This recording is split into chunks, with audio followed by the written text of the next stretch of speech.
রবিবার সকালে মাটিয়ালি ব্লকের চালসা সংলগ্ন শালবাড়ি মোড়ে প্রাতঃভ্রমণ করতে বেরিয়ে হাতির সামনে পড়ে আতঙ্কে হৃদরোগে আক্রান্ত হয়ে মৃত্যু হলো এক মহিলার।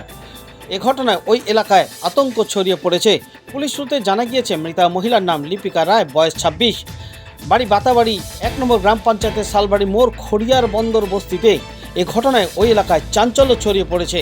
জানা গিয়েছে, রবিবার রাতে দুটি হাতি শালবাড়ি মোড় সংলগ্ন এলাকায় চলে আসে। ভোরবেলা হাতিগুলি জনবসতি এলাকা দিয়ে খড়িয়ার বন্দর জঙ্গলের দিকে ফিরছিল। সেই সময় হাতির সামনে পড়ে যায় এই লিপিকা রায়। হাতিকে দেখে ভয়ে অসুস্থ হয়ে রাস্তায় লুটিয়ে পড়েন তিনি।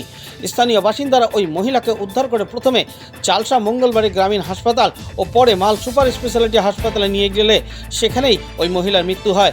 এদিন ময়না তদন্তের জন্য জলপাইগুড়ি সদর হাসপাতালে পাঠানো হয়। ময়না তদন্তের পর বিকেল 4টা নাগাদ দেহটি পরিবারের হাতে তুলে দেয় পুলিশ।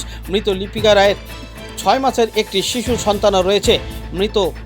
মৃতার বাবা পবিত্র রায় বলেন, নিয়মিত এলাকায় হাতি আসছে। এদিন হাতিকে দেখেই আমার মেয়ে অসুস্থ হয়। বন দপ্তরের কাছে ক্ষতিপূরণের দাবি জানিয়েছি। বন দপ্তর সূত্রেই জানা গিয়েছে, ঘটনার তদন্ত শুরু করা হয়েছে।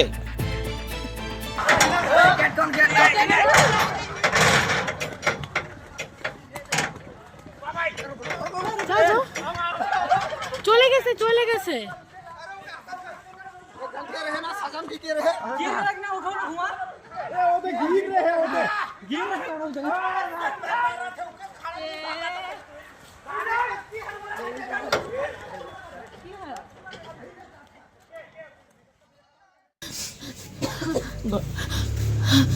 ঘটনাটা ঘটলো, বাচ্চাকে ওর মাকে ভিতরে ছাইড়ে আমরা রাস্তায় আসছিলাম। তারপরে রাস্তা থেকে আমি বাড়ি গেলাম।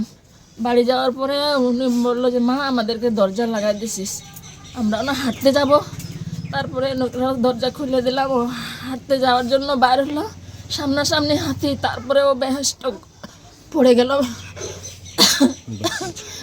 আমি খুব সকালে এসেছি, একটা খবর পেয়েছি। সকাল সকাল দুটো দাতাল হাতি খড়িয়ার বন্দর ফরেস্ট থেকে বের হয়ে নেওরা ফরেস্টের দিকে যাওয়ার পথে গ্রামের মাঝখানে দিয়ে যাচ্ছিল। তখন হঠাৎ এক মহিলার সামনাসামনি হাতির হয়। এক বিশাল হাতিটাকে সামনে দেখেই মহিলাটা একেবারে স্টপ করে এবং ওইখানে পড়েই মারা যায়।